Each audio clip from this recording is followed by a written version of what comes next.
The invasion started with one pulse. Every light on Earth went dark, every engine went quiet. But in one Pennsylvania valley, a farmer named Eli Stoltzfus lit a lamp, hitched his horse, and went out to milk his cows because nothing on his farm had ever been plugged in. The aliens landed in his field first. If you are enjoying stories like this one, take a second to hit that like button and subscribe. Your support helps us reach our first 1,000 subscribers, and it costs you nothing but a tap. Drop a comment and tell me what you would do if the power went out tonight and never came back.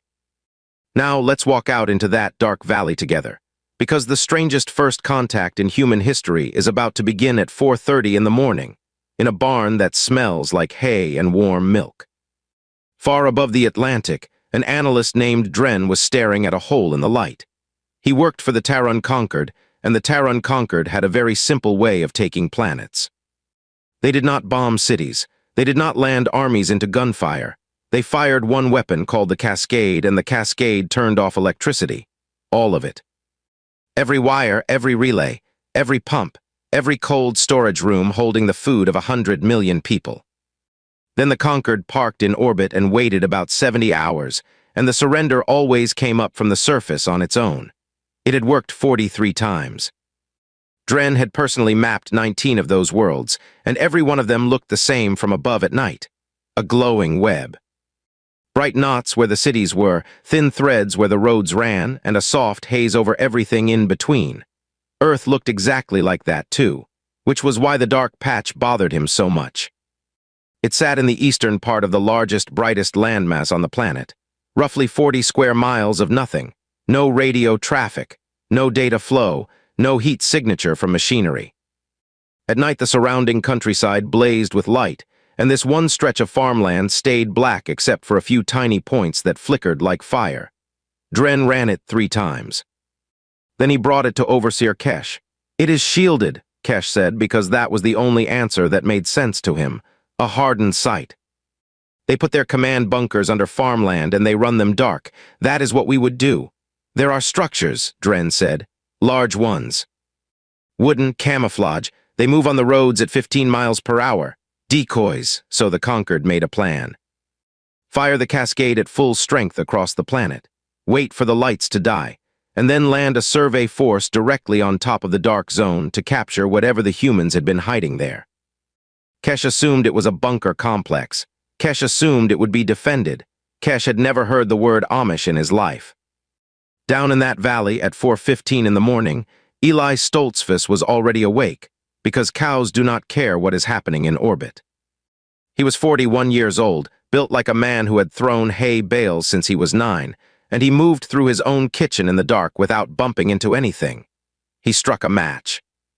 He lit the mantle on a propane lamp, and warm yellow light spread across the table, and the hand-stitched quilt hanging by the stairs.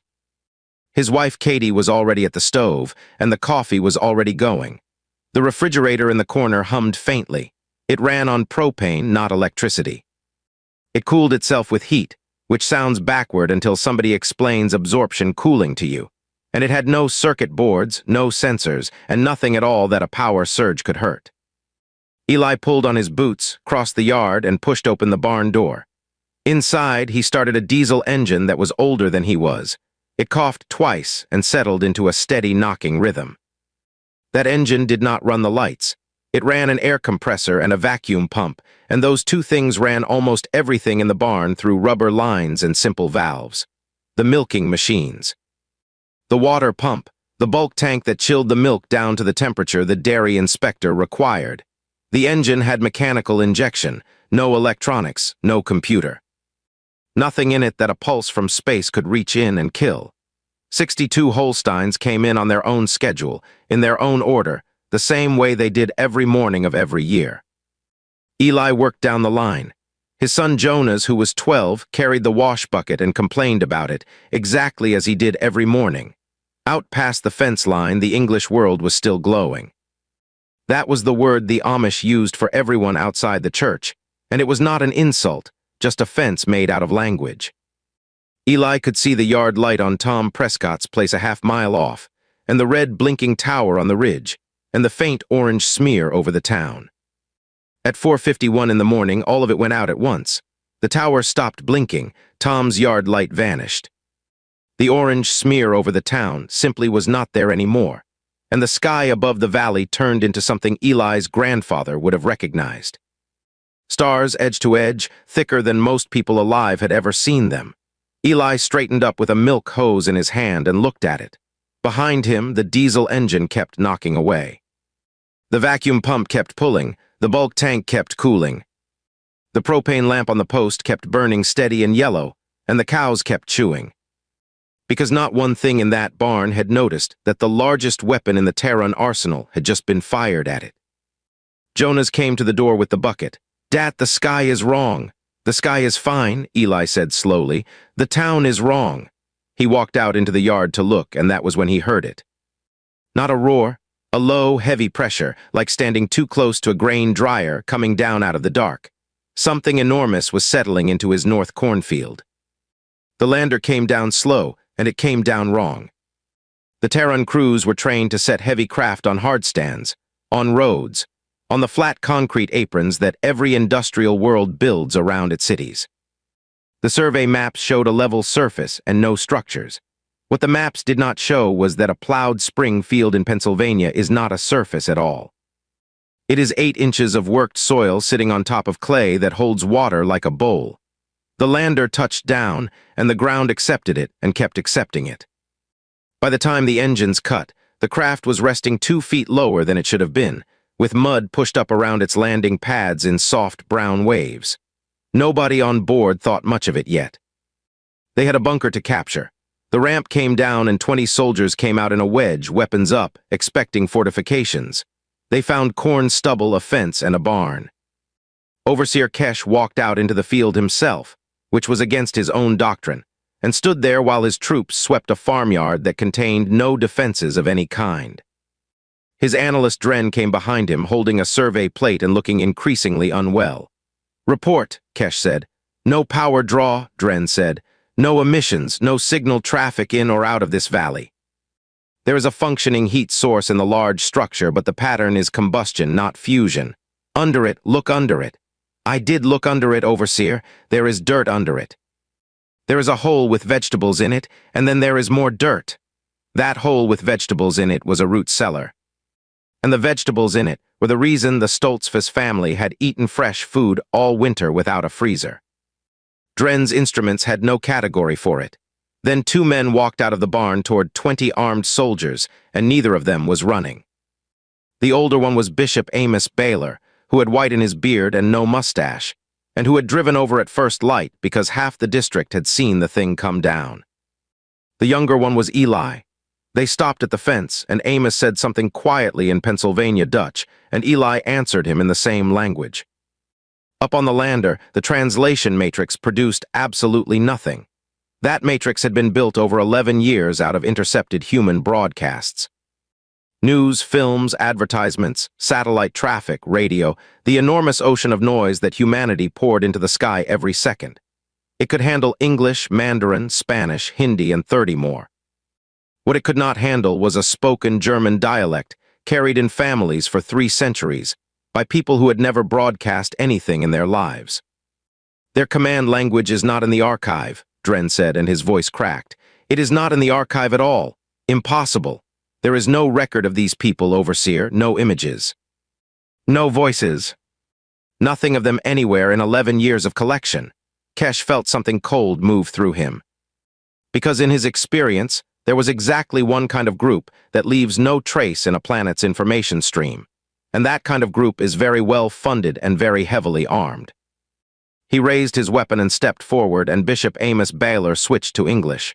"Good morning," Amos said. "That is my neighbor's field you are sitting in." The matrix caught up. Kesh's voice came out flat and layered through the speaker on his chest.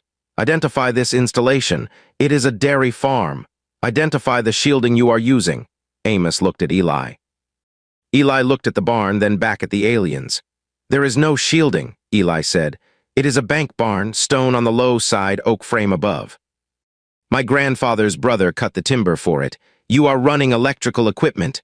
"No, sir." "That is air." There was a long pause. And in that pause, Dren quietly checked his readings one more time. and discovered that the noise inside the barn was in fact compressed air moving through rubber lines. Driven by an engine that had no electronics anywhere in it, because it had been built before electronics were cheap enough to bother with. "Your power grid has been destroyed," Kesh said. "Your entire planet is dark." "We heard something like that might be coming," Amos said. "The neighbors talk. How is your equipment still functioning?" And Bishop Amos Baylor, 70 years old, standing in wet grass in front of a war machine from another star, gave the answer that would eventually be read into the record of the Terran Conquered's greatest military failure. "We never hooked up to it," he said. Kesh did not understand. That was the honest truth of the moment. He heard the words, the Matrix translated them correctly, and his mind refused the shape of them. Because in 43 campaigns, he had never once met a people who were not connected to their own machines. So he did what commanders do when reality does not match doctrine. He decided reality was lying. "This is a deception layer," he told Dren. "They knew we were coming." They built a false settlement over the site and staffed it with actors. "Overseer, the timber in that structure is over a century old. Then they planned it over a century ago. Prepare a deep pulse. Full yield, narrow focus this valley only. Whatever they have buried under this farm, I want it dead." Meanwhile, 12-year-old Jonas Fisher had run 3/4 of a mile to the phone shanty at the end of the lane, which was a small wooden booth shared by 4 families, because the church allowed a telephone as long as it stayed out of the house. He picked up the receiver. The line was dead, of course, everything was. So Jonas did what people did before there were lines. He got on a scooter and rode to the next farm, and that farm sent a boy on a horse to the next one.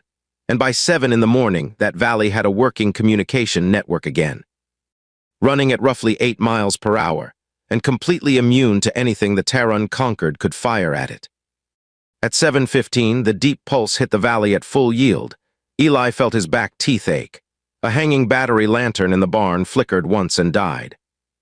Out on the ridge, the county's last emergency radio repeater melted into slag, and every vehicle within 20 miles that had survived the first strike stopped forever. Then it was quiet. And in that quiet, the old diesel engine in the Stoltzfus barn kept knocking away, steady as a heartbeat, and the windmill by the well kept turning, and the propane lamp kept burning. And the cows kept chewing. Kesh stared at his readout. Dren stared at his. "Overseer," Dren said carefully, "the pulse fired correctly. There was nothing here for it to do." By mid-morning, the valley had visitors, and none of them were the ones Kesh expected. The first was Tom Prescott, who ran the garage in town and had walked 4 miles because his truck was a very expensive paperweight now. He came up the lane, saw the alien lander sitting in the corn, said a word that Bishop Amos pretended not to hear, and then kept walking toward the farmhouse because he had not eaten since the night before. Behind him came others, a family from the edge of town with 2 kids and a wagon they had loaded by hand. An old woman named Ruth Kaminsky who had walked with a cane and refused all offers to be carried. The manager of the grocery store, who had spent the night watching $30,000 of frozen food turn to water in the dark, and who had finally locked the doors and left because there was nothing else to do. The English world had gone down in about 9 hours, not because people were bad, but because every single thing in it depended on something else that depended on electricity. No pumps meant no water pressure. No water pressure meant no toilets and no fire hydrants. No refrigeration meant food had a 2-day clock on it. No fuel pumps meant the gas in the ground stayed in the ground. And the Amish farms in that valley did not notice any of it because they had been running the same way for a very long time. Water came up from a well by a windmill, which does not care about the grid, and by a hydraulic ram pumped down at the spring, which uses the weight of falling water to push water uphill and has no moving parts worth mentioning. Milk stayed cold in a tank chilled by a diesel compressor. Food came out of jars in the cellar, hundreds of them, tomatoes and beans and peaches put up during the summer with a pressure canner and a lot of patience. There was ice, too. Real ice, cut in blocks in the winter and packed in sawdust in a stone ice house behind the Baylor place, which sounds like something from a museum until the day the freezers stop. Katie Stoltzfus looked at the growing crowd in her yard and did the only math that mattered to her. Then she started cooking for all of them. That was where Colonel Dale Merrick found her. Merrick was 53, National Guard, and he had started that morning in command of a mechanized element and ended it in command of 9 men and no vehicles.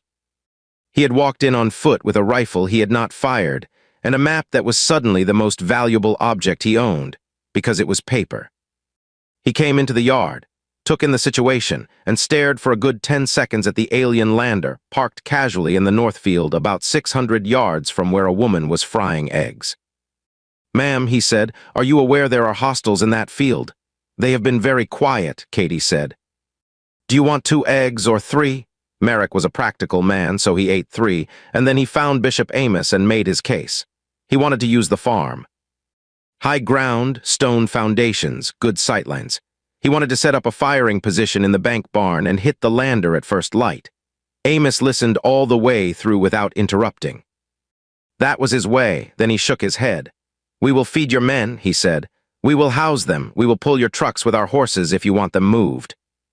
But we will not fight, and we will not let our barn be used to fight from. With respect, sir, that thing landed on your property." "It did. They fired a weapon at your valley." "Twice, they did," Amish agreed.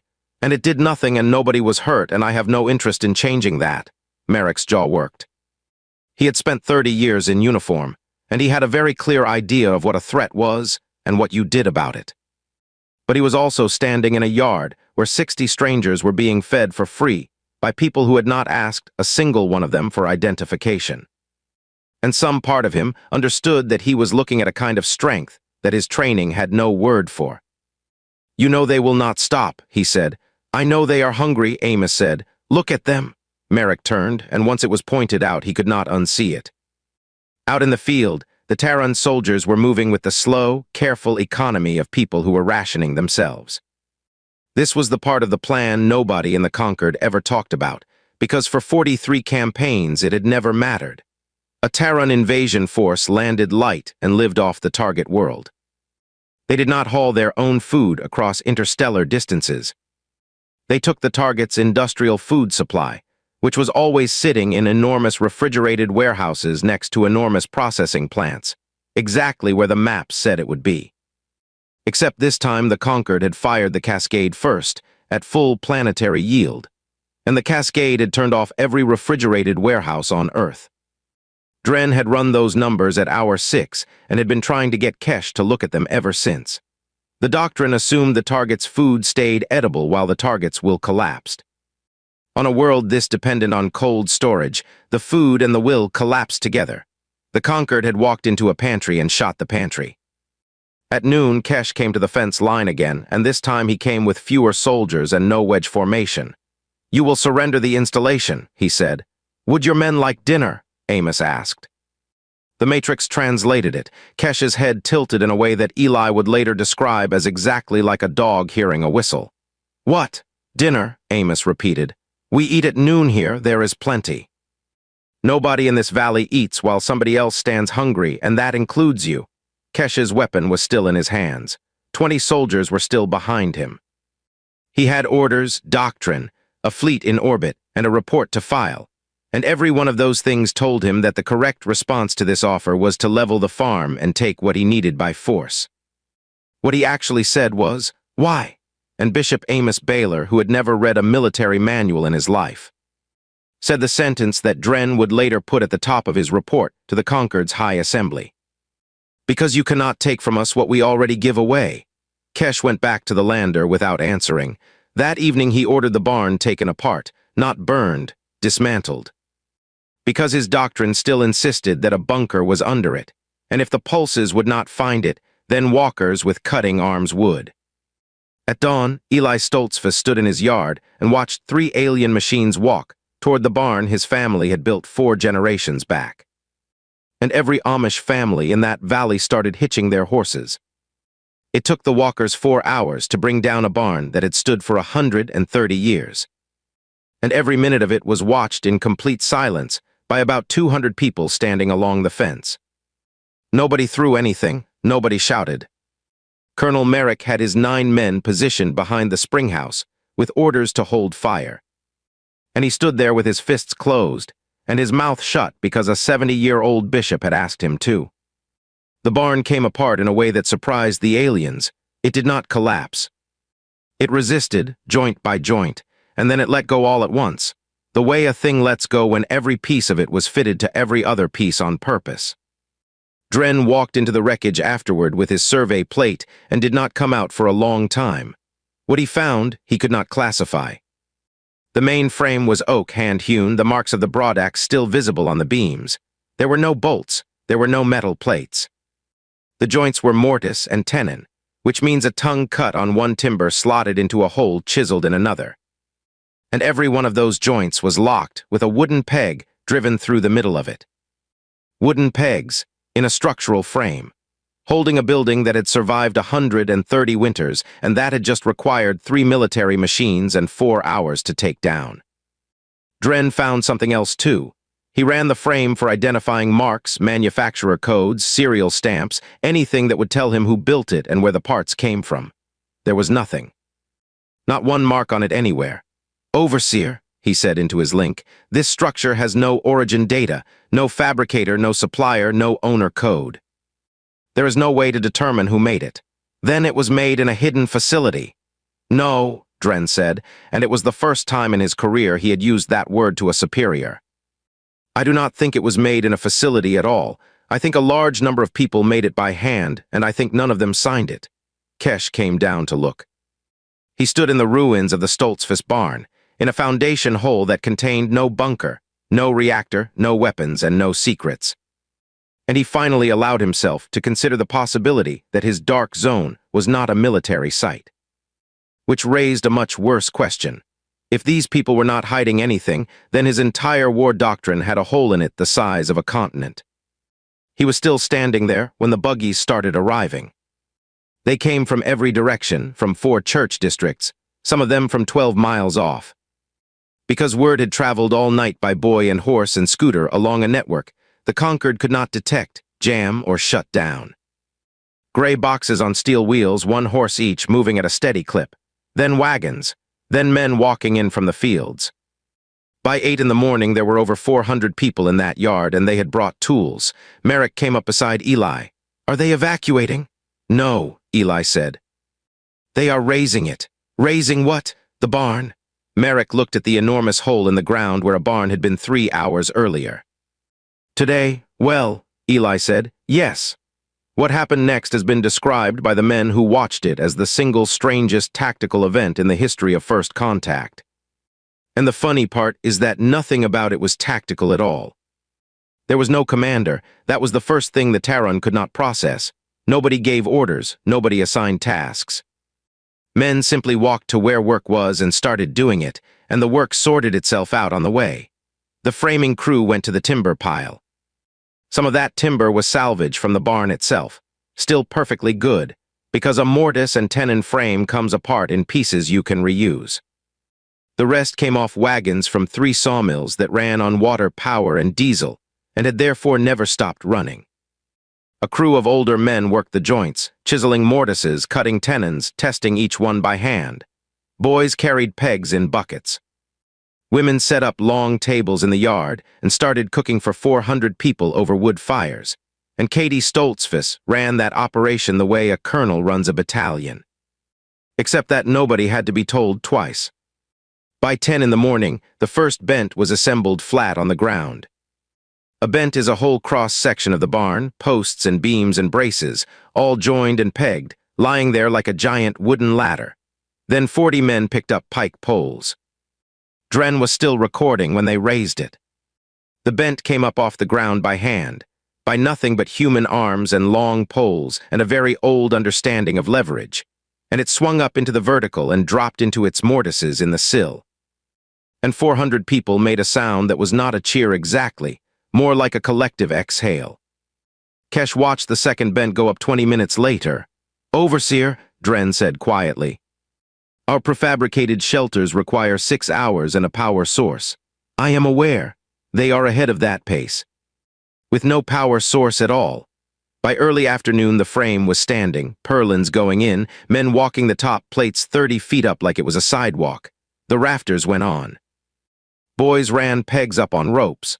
Somebody started a hymn in Pennsylvania Dutch, and about half the yard joined in, and the translation matrix still could not make a single word of it. And then the weather turned. Eli felt it before he saw it, the way farmers do. The air went heavy, and the wind came around from the south, and along the western ridge, the sky stacked up dark and green-tinted. Spring storms in that part of Pennsylvania can drop 2 inches of rain in an hour. Every man on that frame knew it. They also knew something the Terran did not, which was what 2 inches of rain does to a plowed field with a very heavy object sitting in it. Eli turned and looked at the lander in the north field. It had already settled another 8 inches since it touched down, riding on soft ground that had been holding rain all spring. The pads had sunk past their rims. The whole craft was leaning about 4 degrees to the east, and nobody aboard seemed to have noticed, because the Terran conquered had never once in its history landed on a farm. "Colonel," Eli said. "How much do you figure that thing weighs?" Merrick studied it. 30 tons. "Maybe 40. That is what I thought." Eli looked at the sky, and then at the alien machine slowly drowning in his cornfield, and he took his hat off and rubbed his forehead. "They are going to be stuck in there by morning." The first raindrops hit the new barn frame at 4 o'clock. By midnight, the lander had gone down another 2 feet. Its engines could not break the suction, and 43 Terran soldiers were sitting inside a war machine that the mud had decided to keep. Kesh tried everything his doctrine allowed him to try, and the mud beat all of it. He ran the lift engines to full. The craft shuddered, and the suction under the hull held it like a hand, and the only result was that the port pad sank deeper than the starboard one, and the lean went from 4 degrees to 9. He tried again at half power, and the hull groaned in a way that made his pilot go pale. He called for a recovery craft from orbit. The recovery craft was designed to hook onto a hull and lift. And when Dren ran the numbers, he discovered that hooking onto a hull held by that much suction and pulling would probably separate the hull from the frame. He sent soldiers out to dig. They dug for 3 hours in the rain, and the holes filled in behind them, because that is what saturated clay does, and one of them went in past his waist and had to be pulled out by 4 others. At 2 in the morning, the craft was down almost 4 feet. The lean was at 11 degrees, and the interior deck angle had passed the point where the crew could sleep in their berths. At sunrise, Overseer Kesh walked out of his half-sunk warship, crossed a wet field in the gray light, and stood at the fence of a farm he had tried to destroy twice. Eli Stoltzfus was already up because cows. Bishop Amos came out of the new barn in his shirt sleeves. Behind him, the frame stood complete, roof boards on, smelling of fresh cut oak 1 day old. Kesh looked at it for a while before he spoke. "My craft is compromised," he said finally. The matrix flattened it, but the strain came through anyway. "We noticed," Amos said. "Your ground is defective. It is very good ground, actually, best in the county." "That is the problem." There was a pause that lasted maybe 6 seconds and contained the entire future of the invasion. "I am told," Kesh said, "that you move buildings." And this is where the story turns, because the answer to that question was yes. Amish crews had been moving barns and houses for generations, and they had gotten very good at it, because when a family needs a building somewhere else, you do not knock it down and buy a new one. You pick it up and take it there. They did it with timber cribbing, screw jacks, hardwood mats, steel rollers, block and tackle, and teams of draft horses, and they did it slowly and precisely and almost never broke anything. None of that equipment needed electricity. All of it worked on the same principles that built every cathedral and every pyramid on Earth, which is to say leverage, patience, and a lot of people who know exactly what they are doing. Colonel Merrick objected, loudly. He got Amos alone by the springhouse and laid it out. That craft was a hostile military asset. Leaving it stuck was the single greatest strategic advantage the human species currently possessed. Helping them free it was, in his professional judgment, insane. Amos heard him out. Then he asked one question. "Colonel, if we leave them in that field, what happens to them? They run out of food and they surrender." And then, Merrick opened his mouth and stopped, because he had been a soldier long enough to know the honest answer. Then 43 armed, starving beings decide they have nothing left to lose, 600 yards from a yard full of families. "That is not a plan," Amos said. That is just waiting to see who breaks first. We have a better one. The work started at 7 in the morning and took 2 full days. Levi Zook, who ran the buggy shop and had moved 11 barns in his life, took one look at the situation and started calling for oak. Not steel, oak. They cut cribbing timbers and stacked them in crossed layers around each landing pad, building 4 solid towers of wood. And then set screw jacks on top of the cribbing and started lifting a starship 1 inch at a time. Lift an inch, add a layer of timber, lift another inch. It is unbelievably boring, and it is unbelievably effective, and it is exactly how humans moved heavy things for 4,000 years before anyone thought of a crane. Dren recorded all of it. He recorded the moment they broke the suction, when the hull came free of the clay with a wet groan that everybody in the valley heard. He recorded the hardwood mats going down in an overlapping road, 140 feet of them laid by hand from the low field up to the stone lane. And he recorded the horses, 14 teams. 28 Belgians and Percherons, brought in from 6 farms, animals bred and trained to pull in unison and to stop when a man says whoa. Levi rigged them in stages with block and tackle running off the anchor points, so the mechanical advantage did the real work and the horses only had to be steady. They moved 38 tons of alien warship 140 feet across a wet field without cracking a single hull plate. The Terran crew stood in the rain and watched it happen, and not one of them made a sound the entire time. When the last pad came down on the stone lane, on solid ground, Kesh walked over to Bishop Amish and stood in front of him for a long moment, and the thing on his face was not gratitude exactly. It was something closer to grief, because he had just watched his entire understanding of warfare come apart, joint by joint, the way his walkers had taken apart that barn. You had a weapon, Kesh said. You had it the entire time. You could have left us in that field. We had a tool, Amish said. A weapon is what you decide to call it. Why did you help us? Amish looked at him. Because you were stuck, he said, as though that were the whole answer, and to him it was. Kesh went back aboard. Dren filed his report to the fleet that night, all 600 pages of it, and 11 hours later a second craft came down on the stone lane.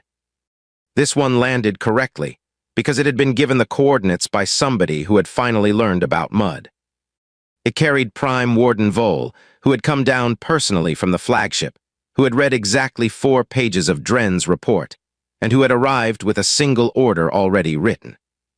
Burn the valley, erase the anomaly, restore the doctrine, and Overseer Kesh, standing in a farmyard that had just saved his ship, had about 90 seconds to decide whether he was going to obey it. Kesh did not refuse the order. He did something smarter than that. He asked the Prime Warden to walk with him for 10 minutes first. They walked out to the north field where 4 towers of stacked oak cribbing still stood in the mud. Vole looked at them and asked what they were. That is what lifted my ship, Kesh said. Wood. Cut by hand. Stacked by farmers.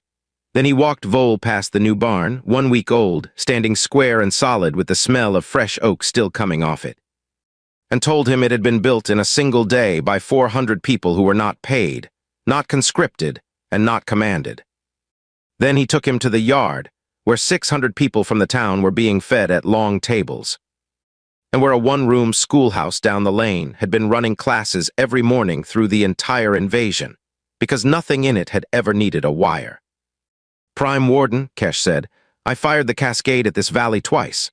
Full planetary yield, then full narrow yield. Do you know what it destroyed here? Tell me. 1 battery lantern. Vole was quiet for a while, then Kesh gave him the part that actually mattered, the part Dren had put on page 1. The Concord's entire model of war rested on a single assumption, that an advanced civilization is a body and electricity is its blood. So if you stop the blood, the body surrenders. That assumption had been correct 43 times, but it was never a law, it was a description of a stage. And any world that still contained even one community that could feed itself, water itself, heal itself, build its own structures, and school its own children without external power was a world where the cascade did not end a war. It just made the low-technology communities the most powerful places on the planet overnight. Earth had thousands of them, not just this valley. Farmers with horse-drawn equipment, off-grid homesteads, whole regions that had never been fully connected in the first place. The Conquered had spent 11 years mapping the bright parts of this planet, and had learned nothing at all about the dark parts. And the invasion force was now dependent on those dark parts for food, because it had personally destroyed every refrigerated warehouse it had planned to eat from. "We are not winning," Kesh said. "We are being fed." Vol countermanded his own order that evening, not out of mercy, out of arithmetic. An occupation that requires the cooperation of the occupied to survive its first month is not an occupation. It is a very expensive visit. The Conquered withdrew over the following 11 days. They left in stages, quietly, and they left behind about 900 pages of survey data and one deeply changed analyst. The last thing Dren did before he lifted was walk down the lane to the schoolhouse and stand at the back for a full lesson. 30 children, 8 grades, 1 teacher, no power. He listened to a 10-year-old work a long division problem out loud on a chalkboard and get it right. He wrote one line in his personal log about it, which was later read aloud to the Conquered's high assembly. "They keep their knowledge in people. You cannot pulse a person." The grid came back slowly. Transformers had to be rewound, and there were not many of those left in the world, so it took months, and in some places longer. That valley became the busiest place in 3 counties. The Amish taught, and they did not charge for it. They taught canning, which is not complicated but has rules you cannot guess. They taught how to build a root cellar, and why a spring house keeps butter cold, and how a hydraulic ram pump moves water uphill with nothing but falling water. They showed men how to cut and stack ice in the winter, and how to pack it in sawdust so it lasts into July. Levi Zook's shop rebuilt 42 hand pumps. Eli Stoltzfus's team hauled a generator to the county hospital, and then hauled water to it twice a day for 5 weeks. The one-room schoolhouse ran a second session in the afternoons for English children whose schools had no lights. Colonel Merrick stayed through the whole of it. He put in his papers at the end and stayed in the county, and when a reporter finally got to him and asked him how humanity had beaten the Terran Conquered, he laughed for about 10 seconds. "We did not beat them," he said. "Nobody fired a shot in that valley. They came here to take our power away, and they landed in the one place in America that never had any to take. Then they got stuck in the mud, and we pulled them out, and I think that is the part that broke them." Bishop Amos Baylor never gave an interview and never allowed his picture taken. And if you drive through that valley today, you will not find a monument, because that is not how those people mark things. What you will find is a barn. Bank barn, oak frame, stone foundation on the low side, hand-cut joints locked with wooden pegs, standing exactly where the last one stood. There is not a single mark on it saying who built it. That is the whole point. If this story was worth your time, do me a favor and leave a comment down below. Tell me one thing in your house that would still work tomorrow if the power never came back on. Because I promise you, the answers are going to be more interesting than the video. And if you know somebody who would enjoy this one, share it with them. It genuinely helps more than you would think. Thank you for riding this one out with me. Take care of your neighbors, and I will see you in the next story.